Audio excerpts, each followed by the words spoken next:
All right, man, how's it going? It's going well, man. No complaints on my end. Good, good. Well, thanks for the short notice hop on. I really appreciate it. That time slot was available, so I appreciate that. Not a problem. Glad we can make it happen. Good.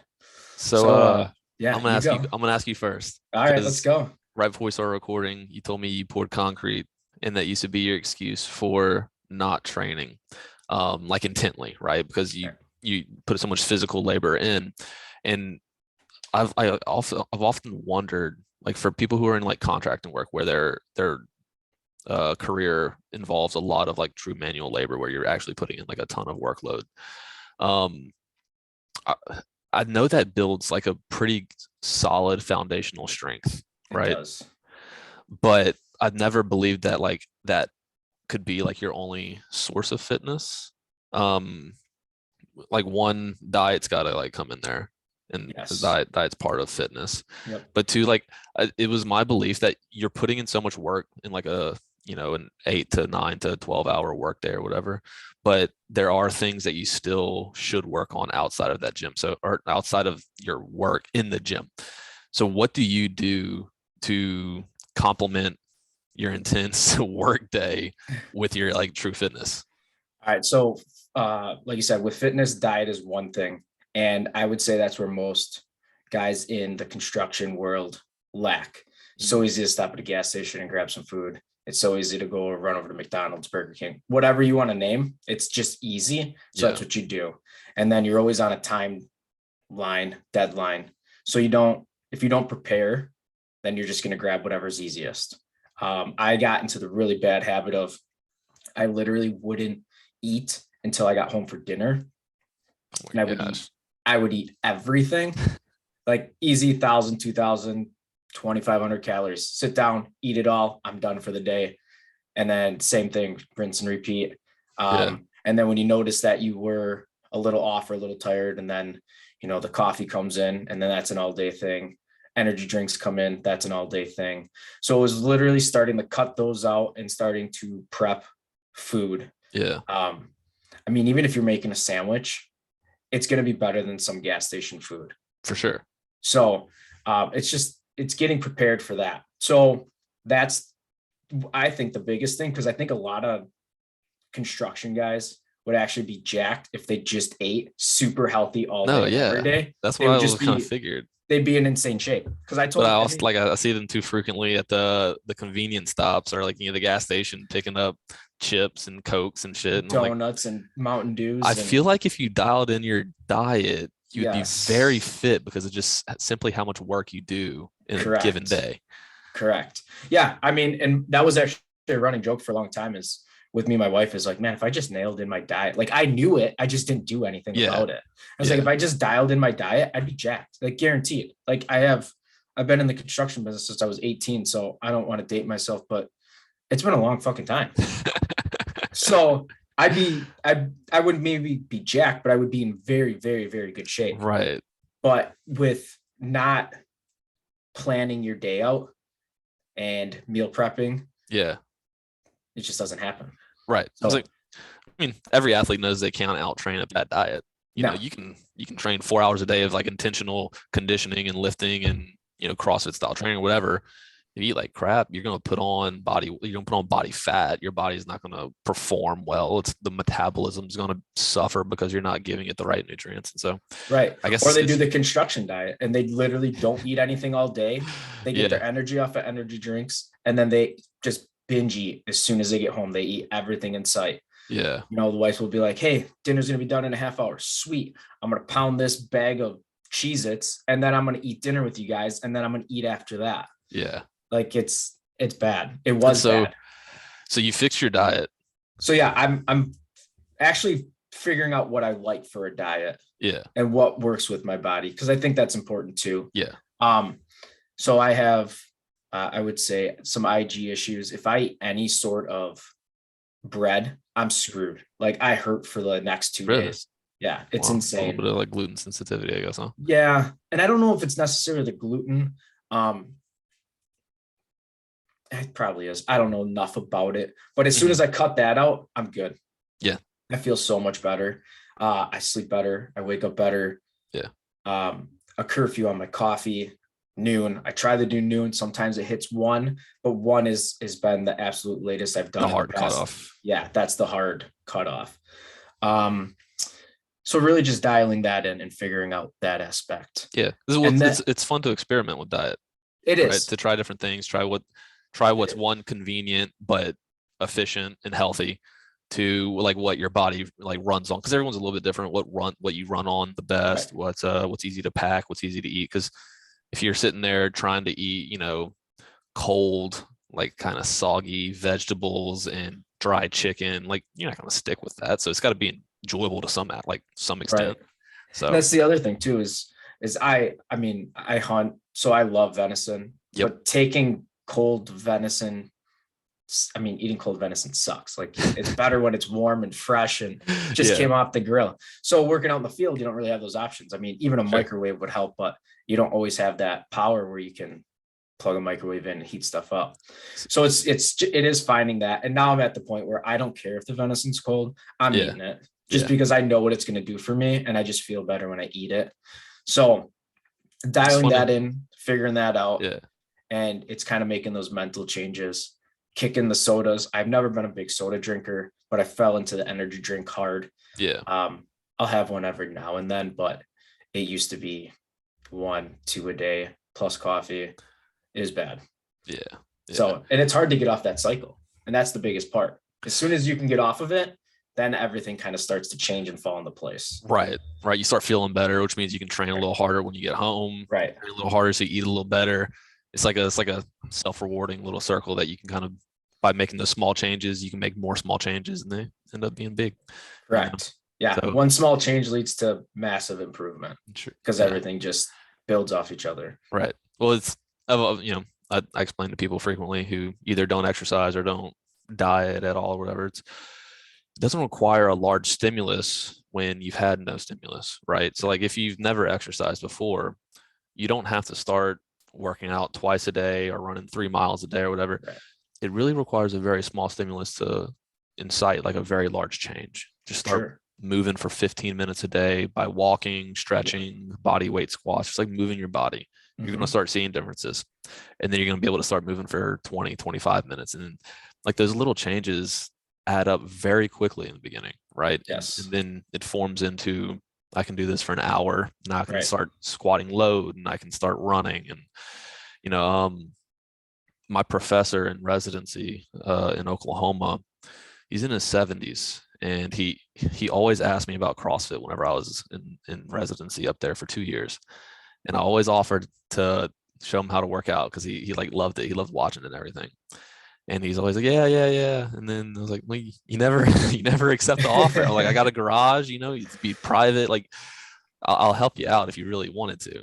And I finished residency in like August of 2021.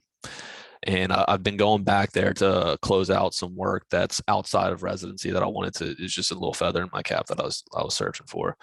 And so one day while I was up there, I was like, I'm going to Academy. I'm getting you a kettlebell. I'm going to show you how to use it. Like a 20-pound kettlebell. Yeah. And so he does, body weight squats and kettlebell lunges and kettlebell swings now. He does 3 workouts a week. And he's like, I don't know why I haven't been doing this like my whole life.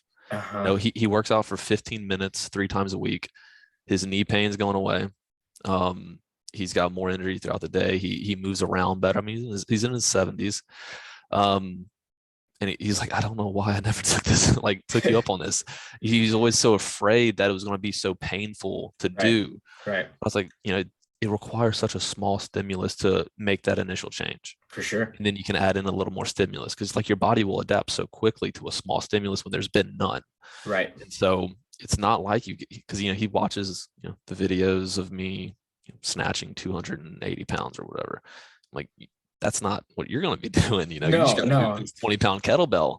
That's all I want you to do. I want you to be able to squat well. I want you to be able to lunge. I want you to be able to do a push-up. Like the little things that are going to keep you healthy and like and improve longevity and quality of life and sleep and like all these things that come with it. And he's like loving it. So we still talk like every week about how his workouts are going and stuff. And so I love it. That's awesome. Well, and then when you start working out too, I don't know how it is for everybody, but in my brain, it's like, okay, you worked out today. Don't mess it up and eat a bunch of crap. Yeah. Like you already put in the work. Like, okay, just keep building on the work. Yeah. Well, it's like exercise is just a small part of like the whole life, right? Right. It's because it's so easy to eat food that's convenient and tastes good but has zero nutrition. Yeah. And if you simply like, if when people ask about like what to eat, like, dude, just eat real food. Like legitimately, don't worry so much about like your calorie intake, your fat intake, your protein. Like just eat real food, eat real meat, real animal products, real vegetable and fruit products, a little bit of, rice or sweet potatoes or white potatoes. Hell, have like natural breads, like whole grain breads, if it doesn't bother you. You drink milk, like it's all real food. And then find out what your body runs on the best, what you like and what you don't like, but don't eat that nutritionally void stuff that just is going to tell your body we've got calories, but we've got no nutrition. So we've got to get more of that same food because we're still searching for the vitamins and minerals and things that we need to run. So we're hungry again. And so like, I'm eating more natural food since I stopped competing because I don't have to worry about the calorie content as much as I used to. I've leaned out a good bit. My digestion feels better. Like I feel better as a whole because I'm eating just true food. It's not so much junk. It's not the Gatorades I used to be drinking just because like you're trying to consume those like processed sugars all the time. And, and so even in diet, it's like a small stimulus can make a big difference. You don't even have to worry about how much you're putting in. Just start being intentional about what you're putting in. That and pay attention if you're actually full. When you're like bored and full are two different things. Right. And I noticed once I start drinking more water, I actually could tell the difference. Like, no, I'm bored right now. Like, that's all I am. I'm just bored. I'm not actually hungry. And if I think I'm hungry, then I'm just going to drink some more water. Yeah.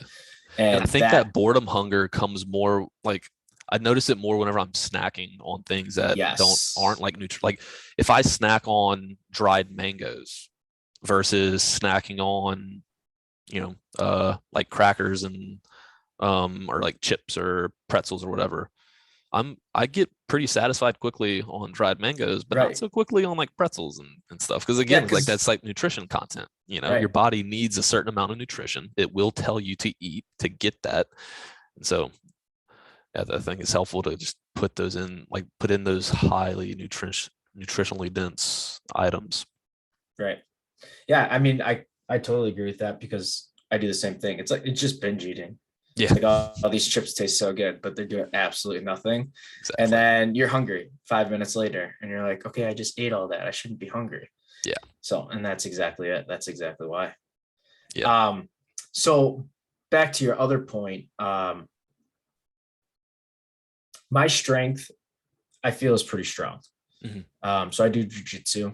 And the one thing that I have going for me is everybody hates how strong my grip strength is because for the past 14 plus years, I've been grabbing things all day, every day and holding them. So the grip strength is ridiculous. And you do a lot of kettlebell work. I do a lot of kettlebell work, which is always holding. Yeah. Until you're trying to do fancy stuff and then, Yeah. But anyways, grip strength is insanely high. Cardio isn't bad. Obviously you always want it to be better. Sure. But I think that's my biggest thing. And in it is, so we just had a guy start and he's a mechanic and same thing. He's been a mechanic for like eight plus years and his grip strength is insane.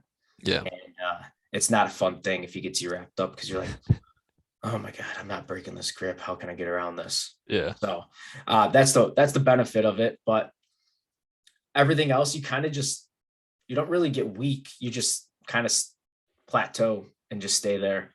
So when I used to work out and then stopped and then got back into it, obviously all my weights have completely dropped.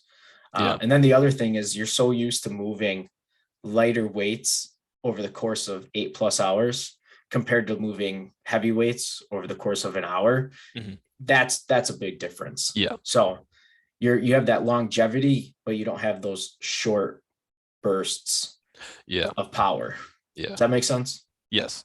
You have that foundation of being able to handle volume Correct. and just like continuous Yes. work output, like true like wattage basically is what you're doing all day. You're moving Right. load.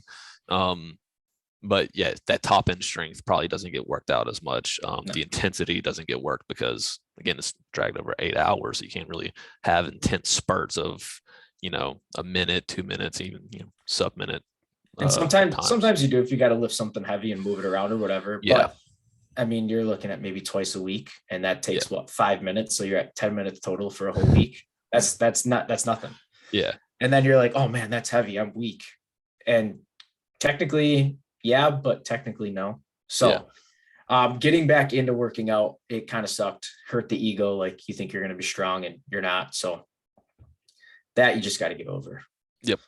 Luckily, you had that foundation. So you probably started at like a little higher level than you would have if you didn't have that kind of foundation that you built over the past however many years you've been at this, Yeah, I'm trying to do math in my head so I can actually put a number at it, and it's not working. So it's 16 years. Awesome. So, anyways, so about you, you're not competing anymore. What made you get out of that? Oh, yes. So you're not out of it.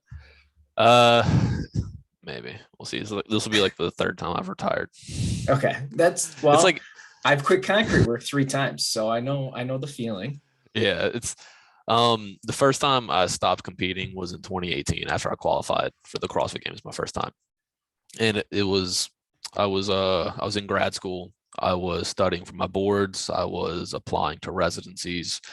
And I was doing research for my master's thesis and training for the CrossFit Games. And after I competed at the CrossFit Games, I took my board exam 2 days after. I failed half of that. It was a 2-part exam. I failed half the exam. And then I got pretty bad stomach ulcers from the stress and anxiety of my career, which was more important to me than like the CrossFit. CrossFit was supposed to be a hobby. I wasn't supposed to let my career sacrifice because I knew I'd be working for the next 50 years. I'd probably be doing competitive CrossFit for maybe 5. Right. So it's like I'm being true to my word. I'm stepping away. I'm focusing on the career. So I ended up retaking the boards, passed it, got into one of my highest choices in residency. So I took care of that, finished my thesis, and that was in 2019. So I didn't compete in 2019, moved to Oklahoma in 2020, found myself in residency, which was a little more structured. There wasn't research. There was no testing. So I wasn't studying outside of working. And so the requirement outside of whenever I was at work was low. I didn't have these outside responsibilities of my career whenever I wasn't in the hospital or on campus. So found myself training in the morning before I went to work, after I went to work, and a friend of mine, texted me. She's like, "Hey, we're putting together a team to compete. Want you to be on it." I was like, "All right, let's go." So started training kind of hard. And then we ended up qualifying for the CrossFit Games in Brazil that year as a team. I was on a 4-person team, and then COVID hit, which scratched the teams, but I had performed well enough in the CrossFit Open to qualify for the World Championships that year. So I got to compete that year. That's awesome. And then rolled back into 2021 season, qualified in 2021, competed, finished my residency in August. And whenever I was moving home, I kind of was like, I knew I was going to take a year off, 2021, 2022. I knew I wasn't going to compete. I was going to be working for my father, became part owner of his company. It's just him and I now. He consults out to a bunch of hospitals for medical physics. So we work kind of all over. We travel a good bit. The schedule is weird. There's no set schedule. So sometimes, I'm leaving the house at 4:30. Sometimes I'm getting home at, 7:30 or 8 p.m. And then sometimes I don't have to be anywhere for 3 or 4 days because I'm only working at home doing paperwork, reports, and things like that.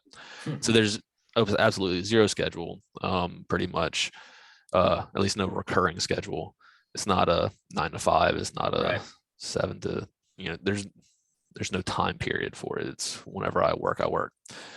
And I was like, I'm gonna take this year. figure out how to do this well, see if I can,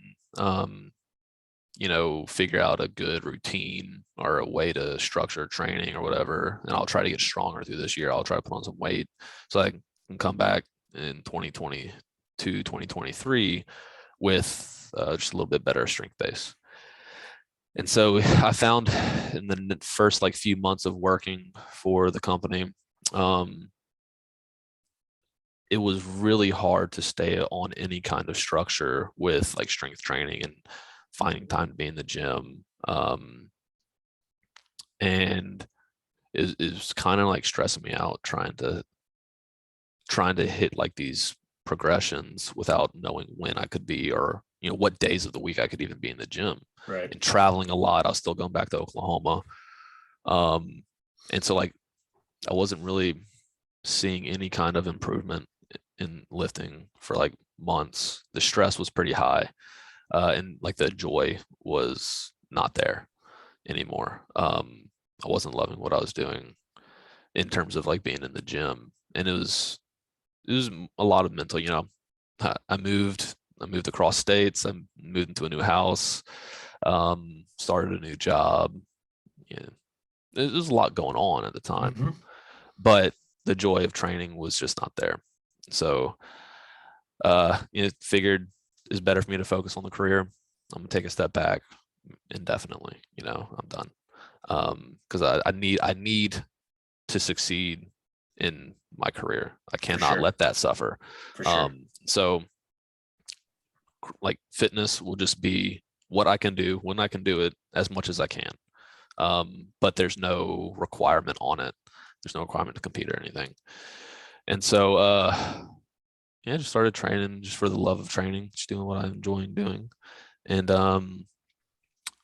work kind of smoothed itself out, kind of figured out how to do things, how to have a little more of a steady schedule, scheduling my own work a little more, just being more comfortable in the position. It was very new when I moved home.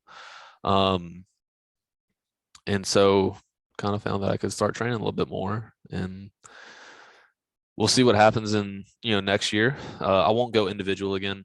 The stress, the mental stress required to be an individual CrossFit athlete is pretty astounding. It's caused me a lot of issues. I've got gray hair. I've had stomach ulcers. I've had high blood pressure coming home from the CrossFit Games. I'm supposed to be one of the fittest men in the world, and my blood pressure is like 160 over 80. Oh, and you're like, crap. what the fuck is going on? You're going to the cardiologist trying to see if I'm dying.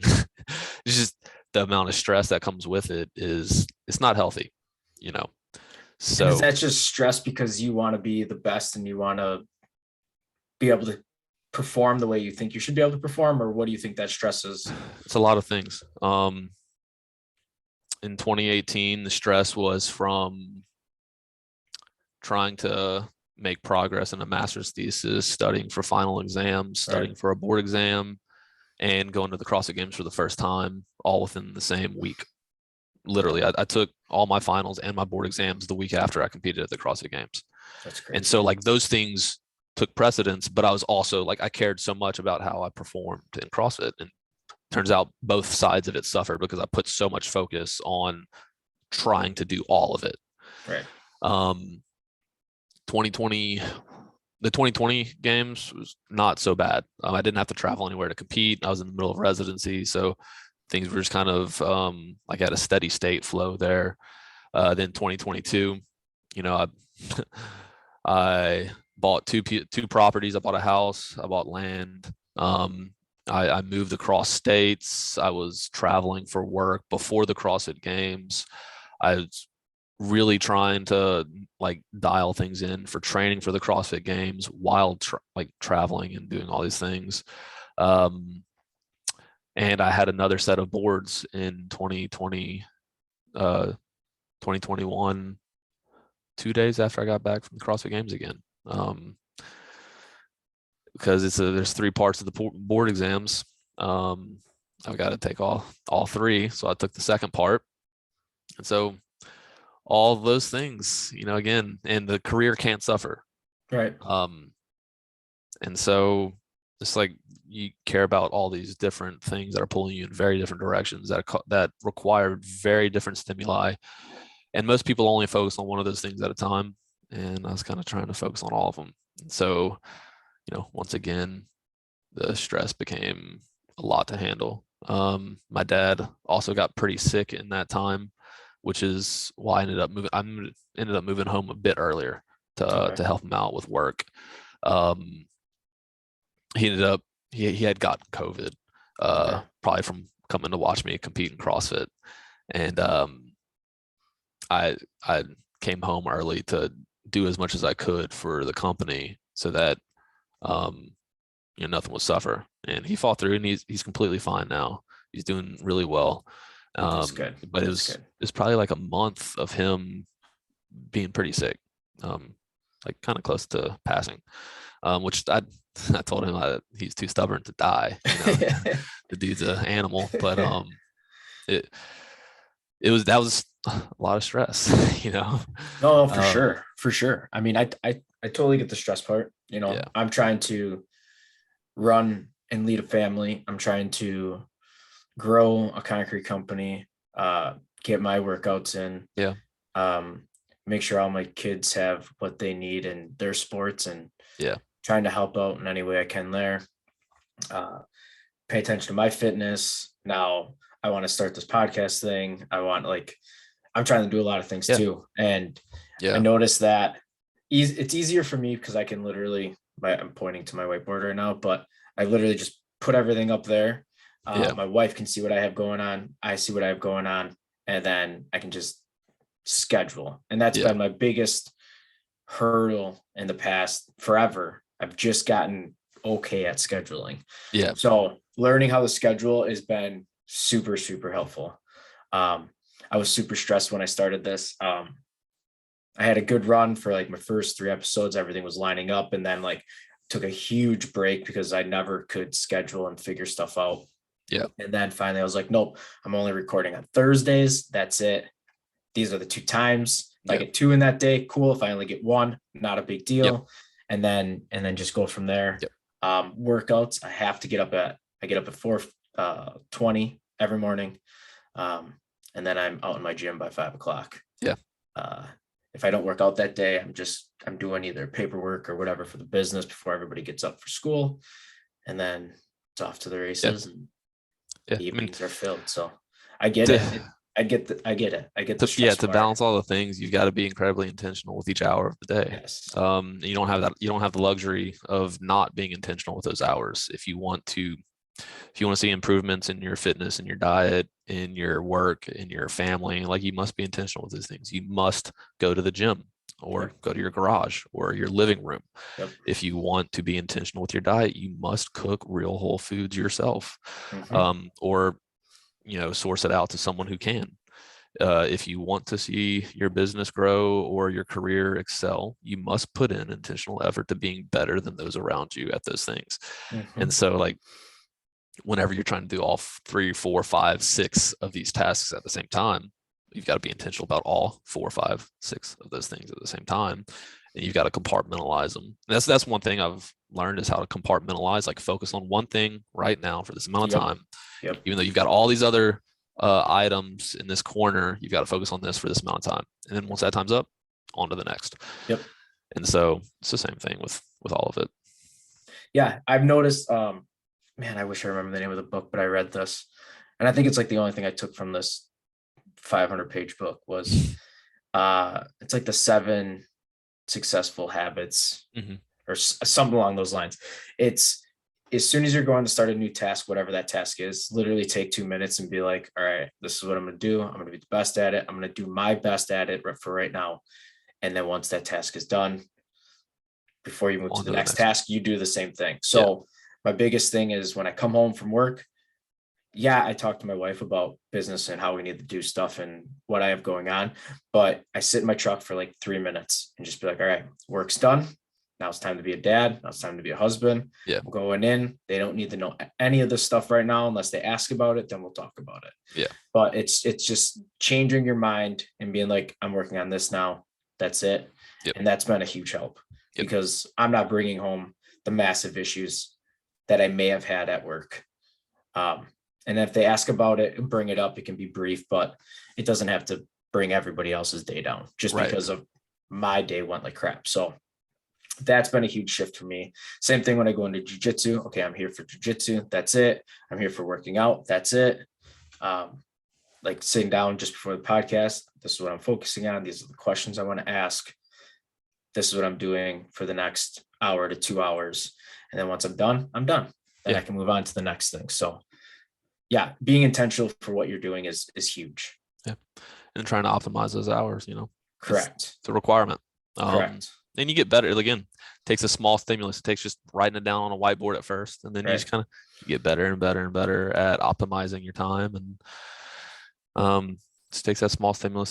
That start. And I think usually that start's the hardest part, especially the start is the hardest. Talking about fitness, starts the hardest. Yes. It took my professor 2 years to let me show him how to use a 20-pound kettlebell.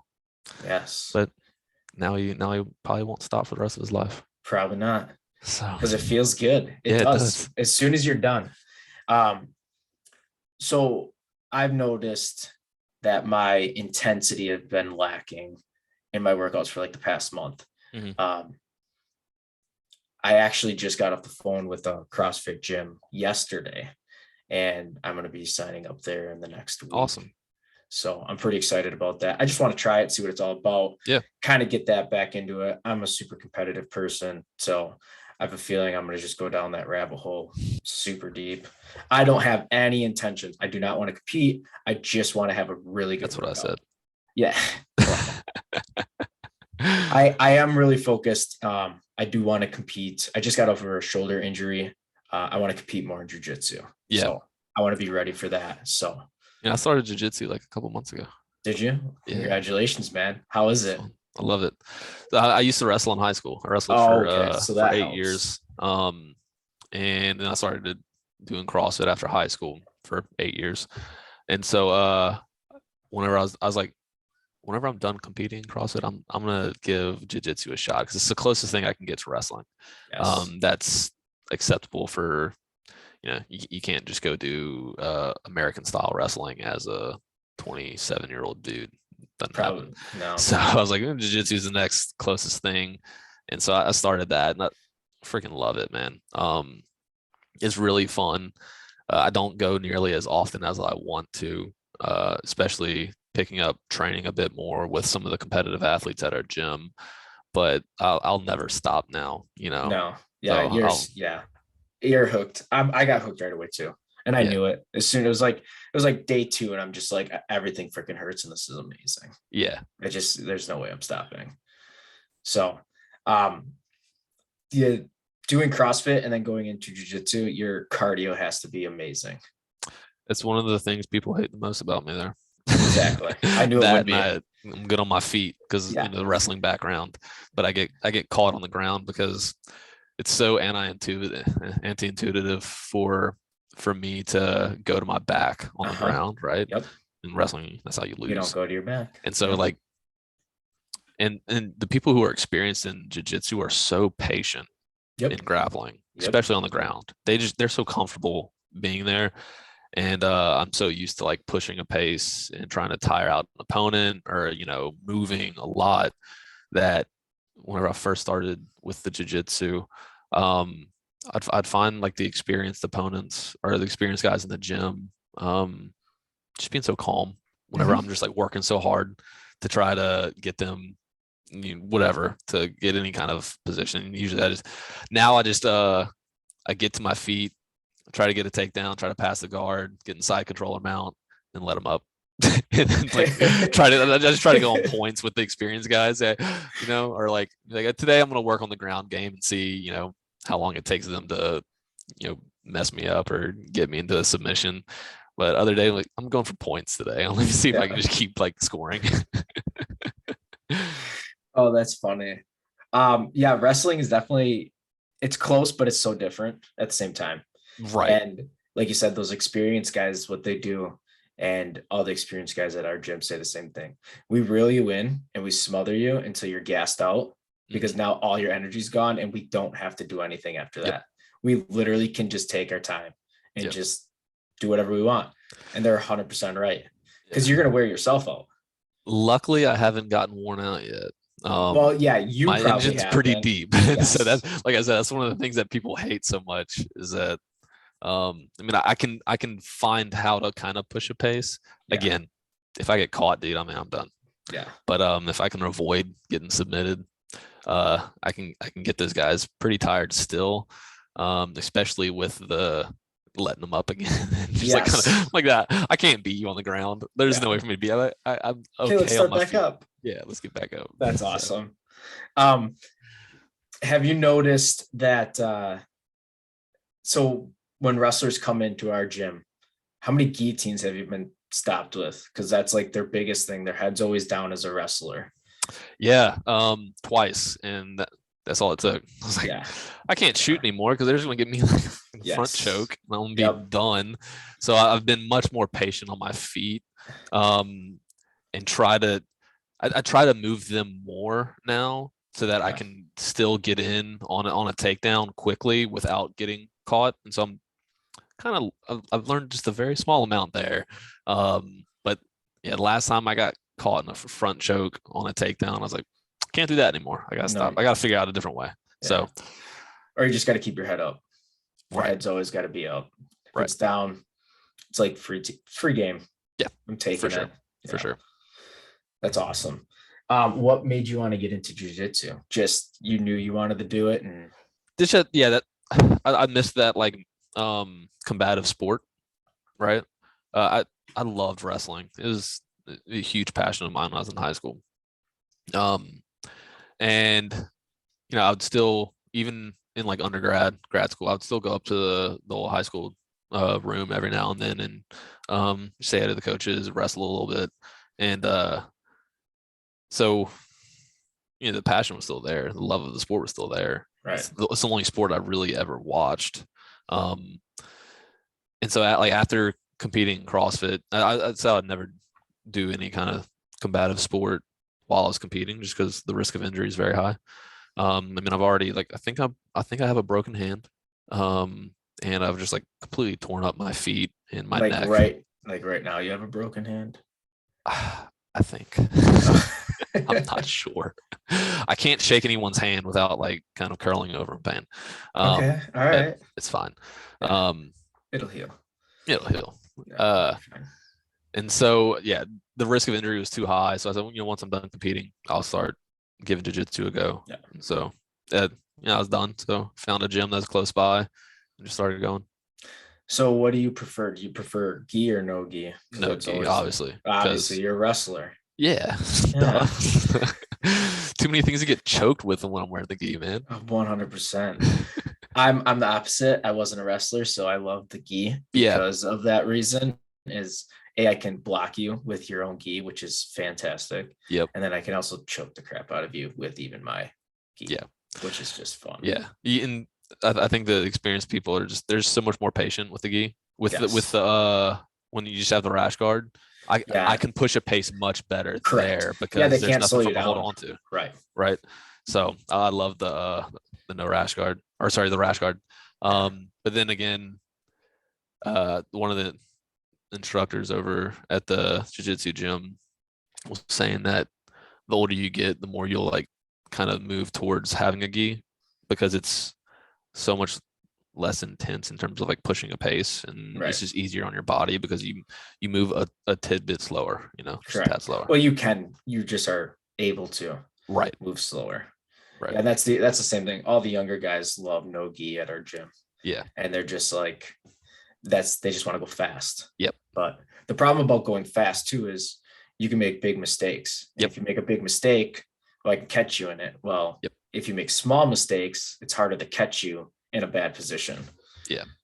So it's kind of fun mess with them. I mean, I talk like I've been doing this for years. I'm only on the year and a half. So it's longer than me. I got a long way to go. But I'm not stopping. One of the cool things I have found with it is that, like, I've explained it to people, is that everyone's trying to kill you really nicely. And then as soon as they kill you, they show you why they killed you and how not to get killed next time. Correct. You know, they're trying to break you without breaking you. They're trying to kill you without killing you. Correct. So, I mean, they're the nicest people. Yes. You're like seconds away from dying Yep. multiple times in one session. I love it. Yeah, it's insane. I just saw a shirt the other day. It's called Murder Yoga. And I'm like, oh God, that's amazing. It's exactly what it It's is. true. Yeah, it's great. It's yeah, a lot of learning for sure. It is. It is. So how do you think CrossFit has helped you with jujitsu besides having a massive gas tank? That's probably the biggest thing. I can move super quickly. Yeah, you know I your think body, so that helps too. I think that's partly from wrestling is the movement. Because I was really good on my feet in wrestling. That's where I kind of did my best. Was I had quick takedowns. I was always like I could get into the legs from like pretty far out. I'm a pretty lanky guy, had good reach, and so I have that speed there. But like the power of the legs, the strength of like the back, the grip's pretty good, and then just the lungs. So it's Yeah, like those are the big things. right. And having like that kinesthetic awareness you get from moving your body and another, like, a barbell or a Right. kettlebell or a dumbbell. You get pretty good kinesthetic awareness just from doing that for hours every day, which helps. So yeah, having those two backgrounds is pretty helpful. Yeah. I think getting into it, if you do anything active and you know your body a little bit, it's Yeah. huge. Yeah. Because you can we've had a couple guys that joined and you can tell they're office guys and haven't done anything with their bodies and they just don't know how to move at all. Right. And it's very apparent. So knowing how to do any kind of movement and knowing your body just a little bit is huge, I would say. So that makes sense. And then plus, like you said, 8 years of wrestling. That's a helpful. lot. Yeah, that's very I don't know helpful. which one was more helpful, probably the wrestling. But yeah, I think they both gave me a good entry level. Those two combined for sure. Yeah, you're probably not fun to roll with. Oh, this is a new guy. Well, kind of. Right. Pretty much. He only needs a couple classes and then he understands a few things and then you're like, oh crap. Yeah. See how it goes. So what are your plans with CrossFit? Just right now, just maintaining and So I've been helping, or I say helping, I've been as much as I can helping some of the more competitive athletes over at our gym. We got a couple of guys going to semifinals in the coming months. I'm going with one of them to be their coach. So I've been training with them a good bit. So I stay fit enough to keep pushing them. I mean, they're very good athletes. And then, yeah, I still like. I mean, I like training, so I train as much as I can. Yeah. I started a little Instagram page called the Emom Company, and we put out. I mean, it's the way I trained whenever I was out of time, whenever I was competing. If I had just 30 minutes, whenever I got home, I'd be like, I got to use this 30 minutes as best I can. I'll do a 30-minute EMOM of rotating movements and just be completely wiped after. So I started a little Instagram page and started just logging the workouts that I was doing. Because whenever I moved home, I was working for my father. I was pretty short on time. So a lot of times I only had time for 30 minutes to hit something.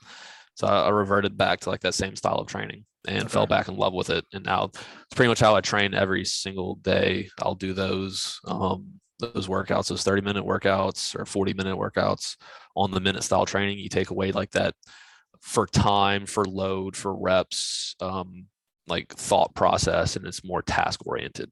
Can you do this for this many rounds on the minute, within the minute? Once you've completed 30 minutes, you're done. Did you complete it? Yes. Or did you not? No. I found that like the 30-minute window gave me the most bang for my buck instead of hitting something really short for like 8 minutes, and that would be like my one metcon for the day, or like my only metabolic conditioning. I found that 30 minutes just seemed to be more beneficial to me. It makes me feel better. I get more work done in the amount of time. So I've been utilizing that kind of modality of training a lot, like I said, every day pretty much now, except for whenever I train with the semifinals guys, which is maybe every other day of the week, maybe like Monday, Wednesday, Saturday, if I'm not working. So I've been doing that. Like I said, I love training. I love being fit. And so whatever I can do to attain that is what I'll end up doing. If jiu-jitsu part of it, that's training to me. Sure. Running is training. So it's like anything I can do to use my body, be strong, be fit is what I'm going to do. I don't care as much about being really strong now. So I'm not Olympic lifting as much as I used to. I don't snatch that heavy or clean and jerk that heavy as frequently as I used to. I still squat a lot because I believe having strong legs is very important. Other than that, I love conditioning. I love like the blend of functionality and like the CrossFit style, like CrossFit, I guess the CrossFit style, whatever. I don't even know what word I'm searching for in my head right now. I'm so sorry. No, you're good. I guess philosophy, the functional philosophy.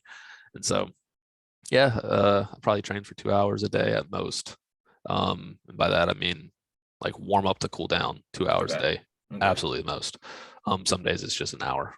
And it's enough, For sure. But then that goes back to when you're doing those EMOMs that 30 minutes is enough. And everybody complains about not having time. Right. 30 minutes. I mean, you can get a killer workout in 20 minutes if you really wanted to. So I think I don't know if it was before we started recording, but I told you I promised myself whenever I was younger that I would never lose like my fitness in my life. Like I vowed to never be a slouch, right. Like physically, because I believe in like those 3 pillars: your spirituality, your mental acuity, and your physical fitness. Like you have a responsibility to work on those things. And spirituality entails like your connections with other human beings. I believe you have a responsibility to work on those things every day. And fitness, I vowed I would never give up. I would never allow that to just to not be part of my life. So I can find 30 minutes in the day to do something every single day. For sure. Now, how do I make that as efficient as possible? How do I do as much in that 30 minutes as possible? That's why I return to like the on the minute style training. It's not, for time, for load, it's 30 minutes start to finish. And at the end of it, I'm wiped. I love that time domain. 30 minutes is a great time domain for me. I get my lifting, I get my conditioning, I get everything in the way that I train and do it. And it's been enough. And so I love that. For sure. I mean, I usually take about 30 to 40, I'd say 40 to 40 minutes to an hour to get my workout in. Yeah.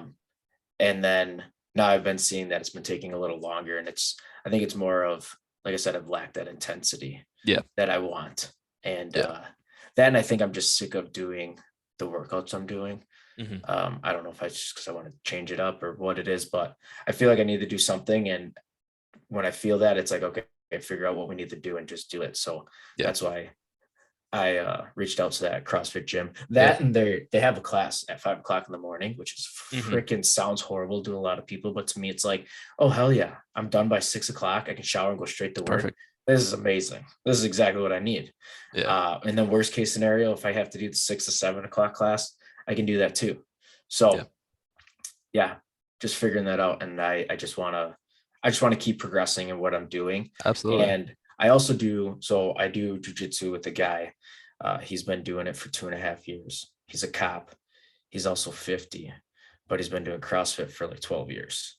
And he was a wrestler his whole life, coached wrestling, and he's not fun to roll with. And he's the one that was like, dude, I think you should do this. Yeah. He goes, first of all, you're going to be an animal in like 9 months if you do this, and then keep doing jujitsu.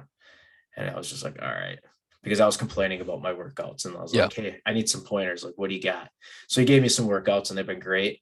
But and then he recommended this gym that's in between both of us. And now he's like, so he built the whole gym in his garage. And I was like, well, if you're going to start going there, I'll just start going there with you. I'm like, oh God. So now you're going to kick my ass in jujitsu, and you're going to kick my ass in working out, and you're 50. 50's not old, but he doesn't look 50. The dude looks like he's like late 30s, early 40s. That's awesome. He's just jacked. And he's like, we call him the bull. He's not fun. Yeah, he's just not fun. I love it though. I mean, but competition. But that's what I want to be. That's what I want to be when I'm right. 50. That's exactly what I want to be. So yeah, It's good man to be around, it sounds like. he's awesome. Yeah. He's super awesome. You have any questions, that guy will answer them. The cool thing is too, we were talking is he holds for his age group. I think he competed 4 years ago, he said. Maybe it was his early 40s, but he holds the Wisconsin state powerlifting records in like 6 Oh, shit. classes. Yeah. That's insane.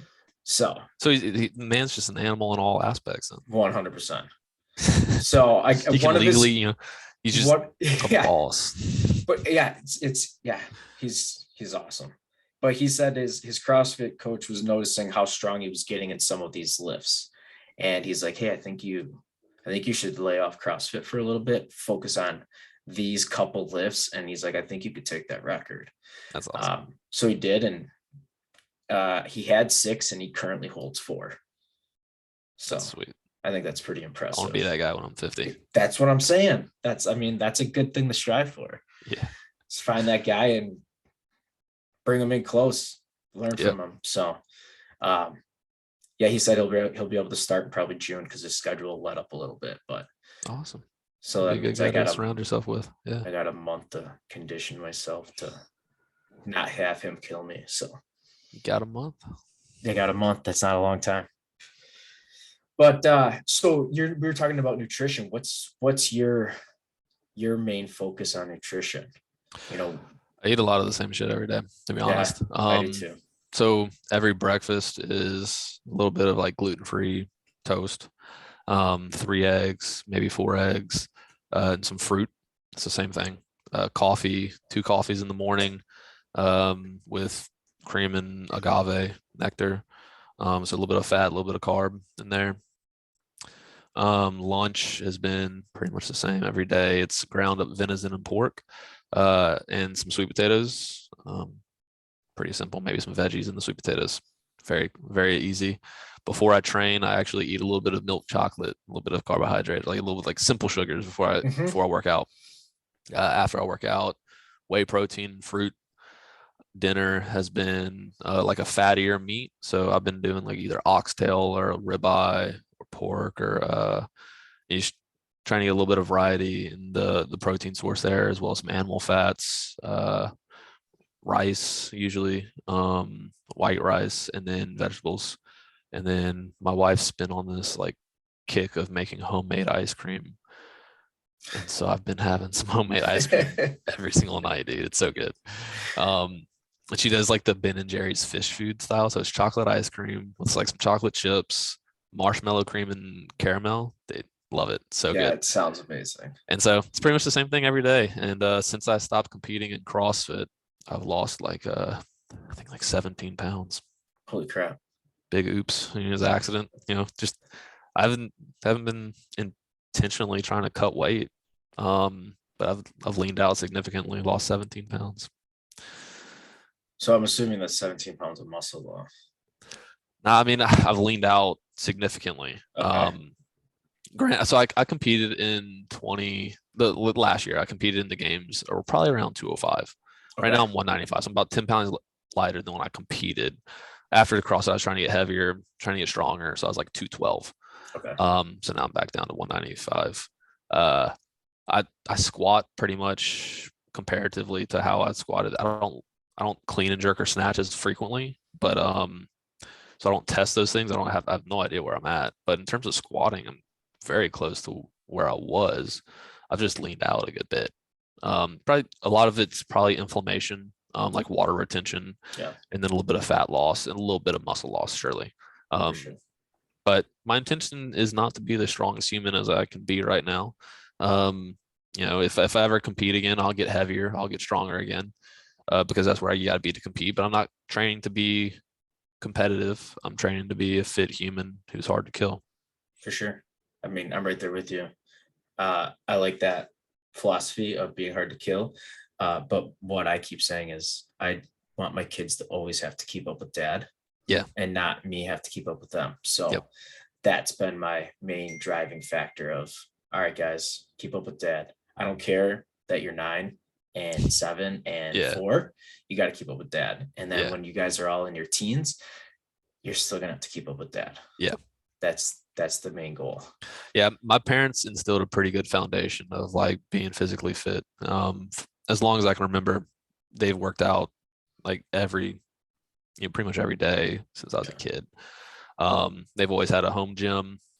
They've always, lifted heavy weight. So they were like superheroes to me when I was a kid, It's So awesome. It's exactly what I want. It's exactly what I yeah, want. set the And example for them. I got into jujitsu because my youngest wanted to get into a martial arts. He wanted to get into taekwondo. Yeah. And I was like, yeah, you're not getting into that. We're gonna do jujitsu. So he's actually got a month on me because I had to finish up my concrete season. Mm-hmm. And then once I was done, I signed up and was good to go. Yeah. So now my middle, I would love him to do jujitsu. He knows his body the best. He knows how to move, but he's set on wrestling. So I'm 100% okay with that. Yeah. So now I've heard that trying to have a kid do both jujitsu and wrestling, not the move. nope, They because I get too did that. confused. I did that. So my oldest wanted to do wrestling Yeah. with his brother. So I was like, okay, but this is different. So we had to talk, and it just didn't click. Yeah. So it's like I think maybe the transition from wrestling to jiu-jitsu is a bit easier. yes, But that wrestling or the transition from jiu-jitsu to wrestling doesn't mix well because they just get so comfortable being in like those compromised positions for wrestling, where it's safe in jiu-jitsu. Correct. And that's exactly what his issue was, is he's already been doing jiu-jitsu for a year. And this last year is when we signed up for wrestling. And he loved it. He loved the movements. He was decent. But as soon as the other opponent was able to get him to his back, he's like, I don't care. And I was like, no, but in this sport, you do care. Like, it's different. You can't be on your back. And he's pulling guard. And I was like, you can't pull guard, buddy. Like, stop it. So his brother moved on. He decided to stop once technically the beginner season was done. And then my middle was like, I'm all in. I'm going for this. So it'll be interesting to see what my youngest wants to do. That's awesome. He wants to wrestle or jiu-jitsu, but I got jiu-jitsu mats out in the garage. So we'll go out there. Can't complain either way, man. Either route's a good route. Yeah, they got to do one. I mean, I think those are one of the sports. If you're going to have to do anything, I don't care what else you do during the summer or anything, but you guys have to pick wrestling or jiu-jitsu. You got to do one of those. Now that I'm involved in it, I understand it. So it's going to be pushed one way or the other. Yes, indeed. That's awesome. Yeah. Love it. So, and then I was just told about a wrestling gym in our town. And kids class started June. So Wisconsin's a good state for wrestling, man. Yeah. Actually the town we're in, we're actually known for producing really good wrestlers. I guess I just found this out. So yeah, a lot of those northern states, like the East Coast always produce really good wrestlers, and then like the Midwest always produce really good wrestlers as well. Well, Midwest is all farm. Yeah, like you get a bunch of farm boys, and it's all that's a real thing. Those kids they're tough, big, and they're strong, and they know how their gas tanks are huge. They work all day on the farm, like, and they're mentally tough. They're brought up in a harder life than a lot of other kids who had like the conveniences of a big city or whatever, and didn't have to work in the fields, right? Like legitimately, for sure, 100%. I mean, I know a ton of them, and you look at them and you're like, this kid's not strong, and then you're like, holy crap, wrong, way wrong. That farmer strength is a real thing. Yeah. But going back to what we were talking about before, construction strength is a real thing too. Yeah. So I just wish more of those guys would get into something. Yeah. I was legitimately thinking about this the other day, like how as a manual labor individual, how would you optimize your physical fitness? And I think part of it's a big part of it's the diet, like we talked about. Yep. They're working so hard all day, they get incredibly hungry, but then they fill themselves with nutritionally void food. That's crap. Probably the mistake number one. Number two is like I truly believe like if you just had like a on point diet and just did the manual labor every day, you'd be pretty much fine. No, 100%. I mean, I can vouch for that. I would say you would be extremely fine if you just ate well. You'd probably be, I keep saying jacked, but I'm pretty fit. Like you would be extremely fit. Yeah. 100%. And then I think the only other thing you could possibly add would be to have like intentional conditioning or strength training. Yeah. Like where it's like truly, sorry, that's probably really loud. Whereas No, like you're whereas truly intentional, whether it be like, intense lifting or intense cardio for like, but the thing, you wouldn't have to put in as much time intentionally as other people Correct. because you've done so much throughout the day. So you're lifting maybe 45 minutes and it would be plenty, or you're conditioning maybe 30 minutes and it'd be plenty. Right. Whereas other people might need Almost double. Yeah, potentially double. Yeah, I would say. Yeah. So one thing that I started doing this year, I started wearing a weight vest every day under my shirt. So I got one of those really fitted at weight work? vests. Yeah. Oh shit. Yeah. So a lot of things. Well, in the wintertime, I'm not laid off. Like we just can't pour concrete in the winter. Yeah. So I have buddies that are framers. So I go help them frame houses, which is still very manually intense. But so it started off at 10 pounds. Cause I was like, my weight or my tool pouch probably weighs more than 10 pounds. Mm-hmm. So I started off with 10 pounds and did that for a couple months. And now I'm currently carrying around an extra 15 pounds every day, all day. When you take that off, you're like, thank goodness I don't weigh 15 pounds. Yeah. More. So it's not, it's not that I just feel lighter. It's more of like, you just get hotter. And the one thing cool about wearing it in the wintertime is it's got those little metal weights in it. Mm-hmm. Well, once your body heat pushes the heat into those, you're staying warm. Yeah. So it's awesome to work outside because you're never cold. Yeah. That's cool. A little heat exchange until now, when the temperature changes and it's going to be hot. Yeah. So we'll see how that goes. Right now, I've had some pretty easy jobs in the past couple of weeks, so it hasn't been super bad. But my theory behind it is I want to build, I get compliments on my grip strength from grabbing things.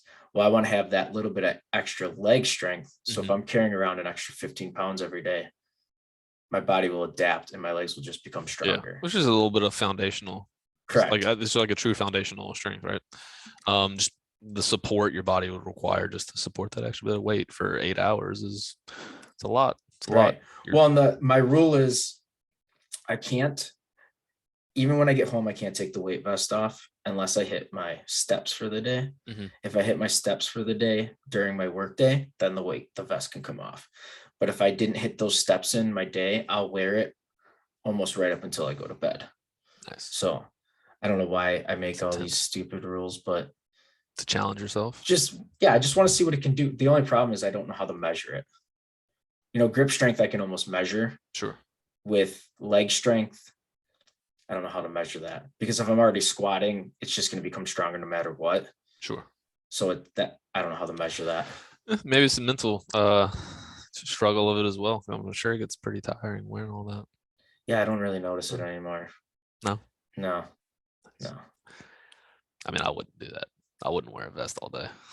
Yeah, that's what everybody says. It's like, why would you do this? It's like, I don't know, just to see if I can. And then there's cops who just live in a vest. Yeah. It's not much different. So except they're not doing manual labor all day, just sometimes. It's true. That's true. Where they're picking up someone or chasing someone. Right. Which is other than that. Not all the time. It's not all the time. No. So yeah, just challenging. Just want to get that extra strength in there, whatever way I can. That's cool. I like that. It's fun. Except for I know July's coming and it's gonna suck. It is. Yeah. It is. So, but it's gonna suck no matter what. It's just gonna be hot and humid because that's what we like up here in Wisconsin is humidity. So with your kettlebell training, what kind of work do you do with the kettlebells and whatnot? Because I know it's mostly what you do. Yeah. What else? I just got into mace swings. So I did a podcast with a guy a few months ago, and that was his big thing, and that's why I actually hit him up. And that's like the hammer, right? It's kind of like a sledgehammer, but it's just a solid brown. So I bought one like 2 weeks afterwards, and I hesitated because that was like right when I was going through my shoulder injury. And in my head, I started getting back into kettlebells and moving better. So I was like, okay, if I can move a kettlebell and my shoulder doesn't hurt. The only thing I couldn't do was push-ups and pull-ups. So Mhm. maybe I could swing this thing. And I actually think that helped a lot with my recovery, was getting that extra blood flow back into the shoulder, swinging a mace. So it's I do a lot of deadlifts, I do a lot of kettlebell work, and then I do a lot of mace swings. So, Nice. or 360, I don't know the terminologies for them. I just started, Sure. but they call it a mace swing 360 or something. I don't know. Yeah. But that's the majority of it. And then just work. It's good stuff. So, and then jujitsu 2 to 3 times a week. But those training sessions are long. Yeah. So I started coaching my sons, Oh, or the really? kids class. I started helping. I'm not the coach, but I'm helping coach. Yeah. It's a great way to learn. That's the other reason I started. Is I didn't start because I wanted to help him, because he's not going to listen to me, because he's my son. He's going to listen to kids, everybody else. family never do. No. So I started to do it because I wanted to learn the fundamental techniques and really just drill that into my brain, which Yeah. has helped tremendously. If you want to go far, start helping coach. It's awesome. So started doing that. So we're there from 5:30, and we usually don't get out there till like 9:30 at night. Oh, jeez. Yeah. It's late night. So And it's you get up kids at 4. goes, and then I get up at 4:20. What time do you go to sleep? Try to go to bed by 10. On jiu-jitsu nights, it's probably closer to 11. And then you wake up at 4:20. Yeah. Lord of mercy. And then I read in the morning, and then I work out, and then get the kids ready, and then go to work. That's rough. Kind of. It's not bad. You get used to it. So you were talking about the 3 things that you want to handle every day is workout, for something physical, something to challenge your mind, and something spiritual. So something cool that I've been playing with, and I did this, started like a week ago, is I like to read before I go to bed, but then I only get a page in because I fall asleep. Right. Same. Okay. I like to read in the morning, but then I fall right back asleep. So it's like pointless. So I started pacing while I was reading. Mm-hmm.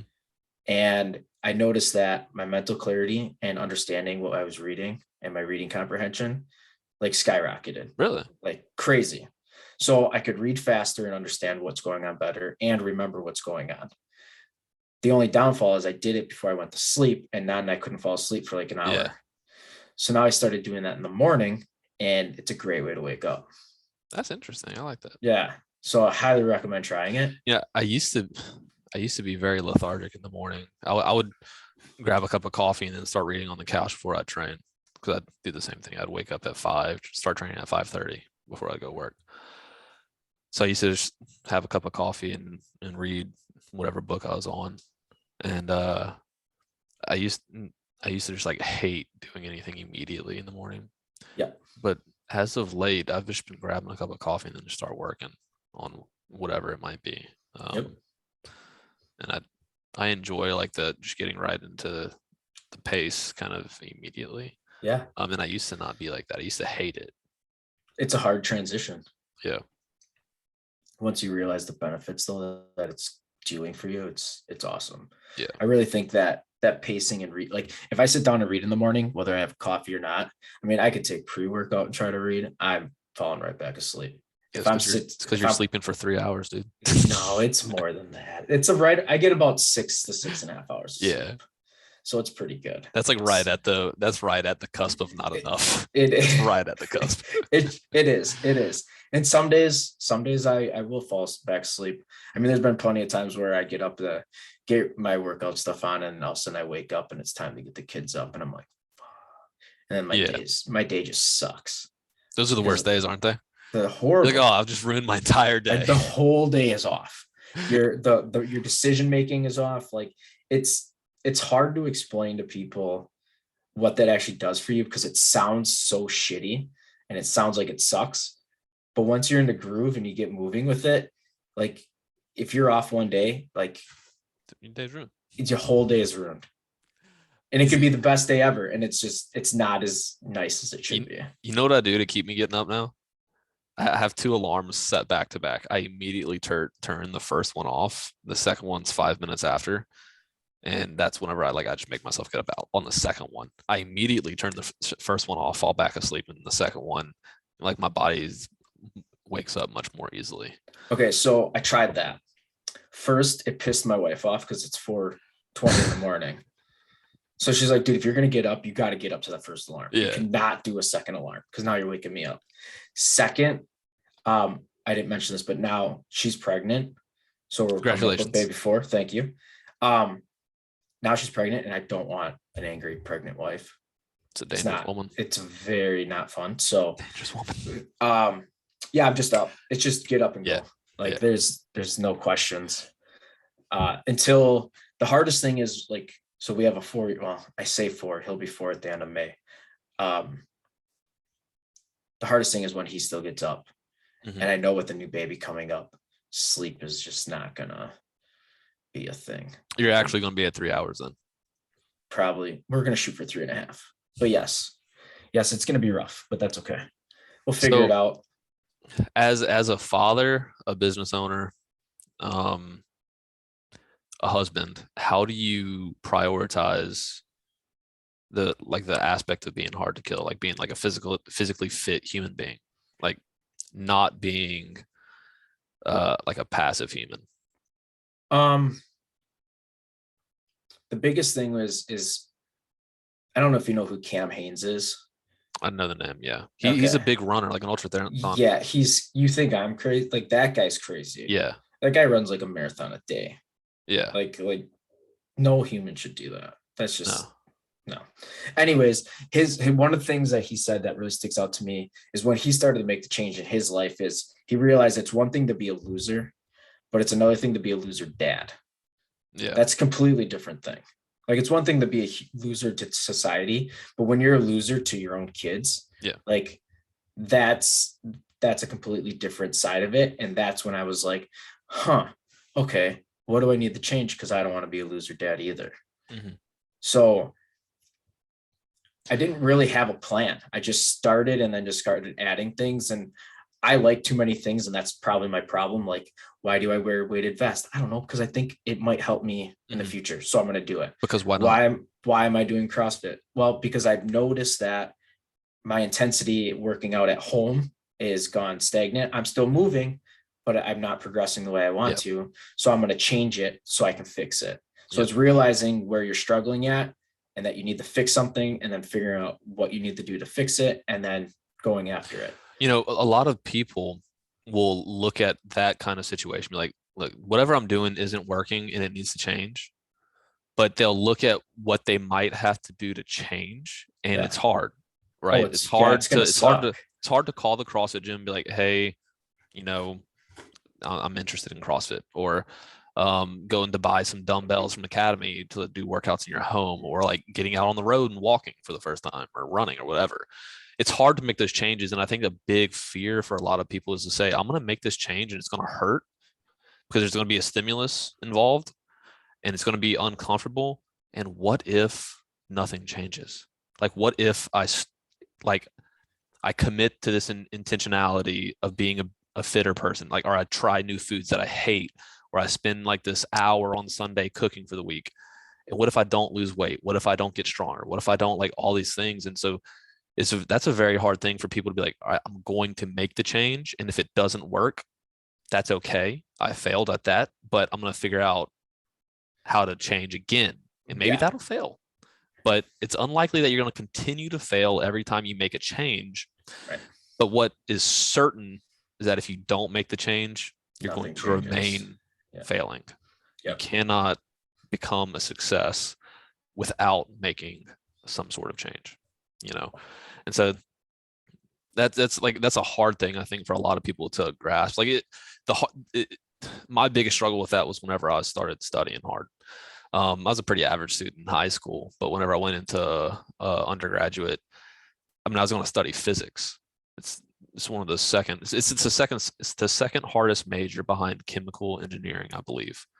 I started with like 50 students in our class, and I graduated with 12, of which 4 were like second or third year seniors. So it took them like, over 4 years to get their degree. That's crazy.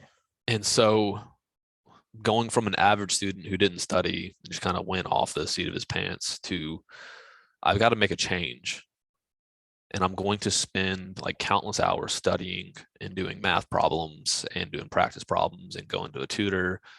What if, even if I do, even if I spend all this extra hours, like, you know, probably 12 to 20 hours a week just studying, what if I still don't get good grades and I still don't get to be like, I still don't get into grad school because I knew I had to go to grad school and I knew my grades were going to be important. Like, what if I still fail? I was like, well, one thing's for certain: if I don't bust my ass for 4 years, I'm definitely not going to get into grad school. I'm definitely not going to get like I ended up graduating with like a 3.8 or something. I did very well in undergrad from a student who didn't give a darn in high school, Right. because I knew if I didn't make that change, I definitely wasn't going to incite the change that I was looking for, right? If you don't make the change, you're not going to get the change. Right. And so that was scary because it was something I never really did before. I didn't have any experience in studying or like working hard in academics. But it's like, I'm either going to fail or I'm going to succeed. So might as well fail trying. That's right. Well, I mean, I can attest to that for, well, pretty much everything in my life, but this podcast was supposed to be started. This podcast should be a year old by now. Mm-hmm. And it was the same concept. Well, what if nobody listens? Well, what if no one wants to talk to me? Well, what if no one, what if it doesn't go anywhere and I just wasted all this time? Well, first of all, look at it a different way and if no one listens, hopefully whoever I'm talking to gets something from me, Yeah. and then I get something from them. So now we're both growing. So at least one person's life has changed, if not two. Yeah. So I started looking at it that way and being like, no, there's too many people out there that are struggling with a lot of different things. And it's all the things that I'm either struggling with or have currently fixed. Mm-hmm. Let's see how I can help. And that's why I started. So yeah, if it doesn't go anywhere, it doesn't That's go okay. anywhere. I'm It's okay okay. with it. Right. This is for fun. I want to help people. I want to try to give out the knowledge that I have and that I've learned. Show that where I'm struggling and how I fixed it or how I plan on fixing it. And hopefully that will inspire somebody to do what they need to do. Yeah. And it's all about taking that first step's always the hardest, and that fear of failure is an incredible motivator.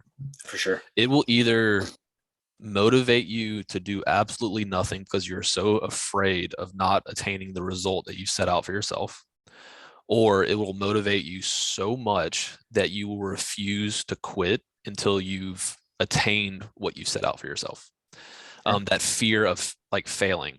And so I think that's almost everyone's fear is trying something and being a failure at it, right? Or their family telling them that they're a failure, or their husband or wife or whatever. I mean, like, why'd you spend all that time doing whatever you were doing and you still didn't attain your goal? One, that's a terrible thing to say to someone.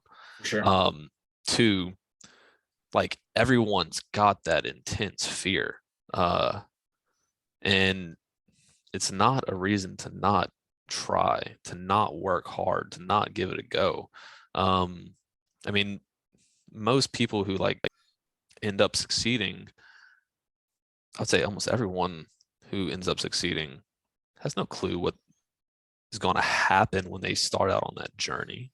Nope. They've got no idea whether they're going to lose the weight, whether they're going to like be profitable, whether they're going to get the grades or whatever. Like, they don't really know what's going to happen. You can't predict the future, but you can have a pretty good idea of outcomes of failure if you do absolutely nothing. And so doing something is always going to be much better.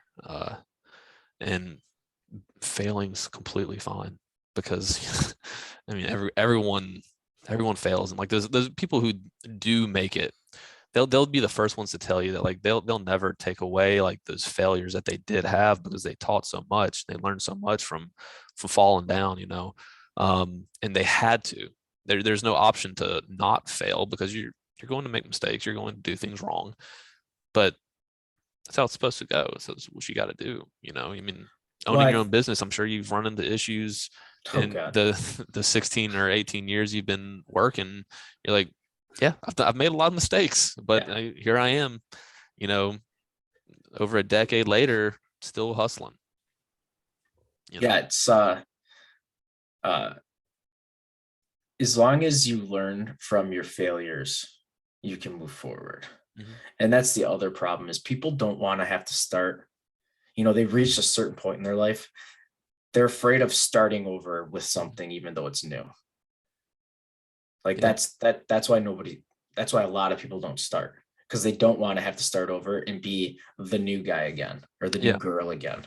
They don't want to do that. They've been through that. They didn't like it, and having to learn something new, they just like, yeah, I'd rather just do what I'm doing. Yeah. I'm happy with it instead of trying to figure out something new. I think that's Yeah. why a lot of people don't start with what they want to do is they don't have to start at the bottom. Yeah. So starting at the bottom and climbing your way up and then realizing you want to try something new again, it's like, man, I just did all that work and now I got to start all the way over. But I still love that because, Well, but you that's know, what I'm saying. I think that's most people. yeah, I think, like I love to see that kind of progress. Like even if, I mean, I think it's the perception, the perspective that you put on it, right? You might have to start at the bottom of something, but that little stimulus at the bottom, you see a lot of progress very quickly, and yeah, it's a long road. But that progress is the most satisfying progress. It's why I loved CrossFit, because there was always so much to work on. Whenever I started, I was getting beat by people who were, 3 times my age, literally. Like they were, in their 50s beating me on workouts, and I was a high school state champion wrestler. And I was like, what is going on? And then when I started jujitsu, it's like, man, I had that wrestling background. I should be good at this. And I got choked out my first day, I was like, but I won't make that mistake again. right. I get to learn. I got Right. to learn from that dying. I get to come back and be a little bit better. With business, it's like I get to learn from my dad, who's built up a very successful business, and I'm probably gonna make some mistakes. And he's probably gonna let me know about it, but I won't make those mistakes too many times, right? Right. I won't I'm not definitely not gonna slouch in it. I'm gonna work my butt off and try to be a success for him. You have to keep making those little minute improvements. They really add up. For sure. I really noticed this in jiu-jitsu. I think it was on Tuesday. Today was Thursday, right? Yeah. On Tuesday, we were learning a technique, and we've already gone over this technique and I have it down pretty well. But there was a purple belt there, and he asked a little more detailed question, which I already had the detailed figure out. And I'm just like, see, he's a purple belt. He's years ahead of me, and he's still asking beginner questions. That's okay. There's nothing wrong with that. Like that just shows like he's still growing. I'm still growing. He's way ahead of me. It's the same thing with business. You got these big businesses. Well, guess what? They're still learning. They're just learning bigger and faster. Yeah. So that's just it. So learning from your failures and always be willing to learn is good. If you're not willing to learn, there's really no help. I mean, you can't. Right. So, and coming back to your reading thing, I think that's huge too, is constantly challenging your mind. Because if you can challenge your mind daily, then you're willing to expand your mind and want to learn something new. Yeah. I mean, that's the reason why you read a book, is you're trying to learn something, right? I mean, unless you're reading for fun, and I hate reading, so I don't read for fun. I read to learn something. Yeah. So, well, it also like those things you read become a reality, right? Like you can't, you think about making your first $1 million, right? You've got to learn how to do that. And if you read about how to do that, whether it's through investing or business or sales or whatever it might be, you've got to learn how to do those things. And so you're going to have to make those things a reality somehow. So reality often starts in the inner workings of your mind. It's got to start somewhere. And so if you start just by constantly feeding yourself that kind of information, then it doesn't seem so weird to think about it. For sure. It doesn't seem so weird to think about letting go of some of your money to invest it, in learning how to do sales, how to make a sales pitch, how to how to hook a customer, a potential customer, how to create a product that people need or a service that people need. It's not that weird to start thinking about it when you keep reading about it and just keep filtering that kind of information in your mind. So it's a necessary step. For sure. So when you brought up the investing thing, it's not so weird anymore to try investing, right? Mhm. So it's the same thing when it comes to your workouts. Is you need to get started. It's not so weird to start working out, and you're putting that time and that investment in to get to a different result as it is for the money thing, right? It's the same concept. Right. Once it becomes not weird and you start doing it, and now it just becomes a habit, well, A, your investment and your money will grow. B, you will grow as a person because you're learning more about yourself as well. Yeah. So it's just putting in that time and putting in the investment, however you want to phrase it for anything. Sure. You can phrase it however you want. And if you phrase it that way, you can grow. Absolutely. Absolutely. So, all right, man. All right, boss. I think it was a great conversation. I appreciate it. Yeah. Yes, sir. So thank you for having me on. Of course. Why don't you tell everybody how they can see you, follow you? So Instagram handle is brandon.m.luckett. You search Brandon Luckett. It's over there. Okay. And so it's pretty much the only social media I'm on. What about your Emom page? Yeah, it's called the Emom Company, the_Emom_ company. So started out as a little project. We're going to release some daily programming come May for people kind of like you, who run a business, who are, incredibly busy humans, but don't want to sacrifice that kind of fitness. And so all of our workouts are 30 minutes, except for Saturdays, they're 40. You get your lifting, you get your conditioning. We got minimal equipment, we got body weight, and it's pretty much the only way I train. And so I've kind of dived right into it. And I really enjoy it. Don't know if it'll take off or whatever, but I don't mind failing because I love it. So that's right. Hey, you help one person. You did your job, right? Yes, sir. I mean, that's how I look at it. So, absolutely. All right, man. You have a good one. You, Mike. I appreciate it. Thank you. See you. Bye.